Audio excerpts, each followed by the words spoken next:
கோவிந்த் உன் முடிக்கு ஸ்டேட் நல்லா போராடிட்டு இருக்கோம். வரதாண்டவா பயமா இருந்தா போட்டாயா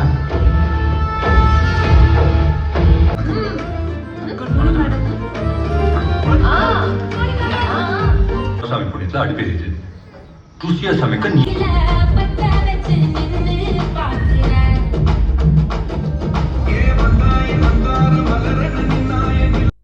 பராசக்தி ஹீரோடா படம் பார்த்துட்டு வந்தேன் கைஸ்.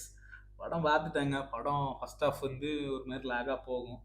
அப்படி இப்படி தான் போகும். தேவையில்லாமல் பாட்டு இருக்கும், அந்த ஹீரோயின் கேரக்டர் இருக்கும், தேவையில்லாத நிறைய சீன் இருக்கும். லேகாகவே போயிட்டு கரெக்டாக இன்ட்ரோல் ஆகும்போது ஒரு பீக் அடிக்கும். சரி, அதுக்கப்புறம் இனிமேல் நல்ல கதைக்குள்ளே போகும் அப்படின்னா கதைக்குள்ளே போகுமே தவிர்த்து கதாபாத்திரங்களும் சரி, அதை வடிவமைச்ச சீன்ஸும் சரி ரொம்ப டல்லாக தான் போகும். பெருசாக நம்மளுக்கு இன்ட்ரெஸ்ட்லாம் மூட்டாது.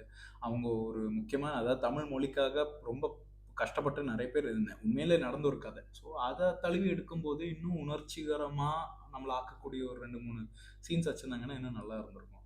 ரொம்ப எப்படி சொல்கிறது, ரொம்ப சேம் லைனில் போன மாதிரி இருக்கும். கிராஃபிக் பெருசாக நம்மளை அப்படி ஈர்த்து படம் பார்க்க வைக்கிற மாதிரிலாம் இருக்காது.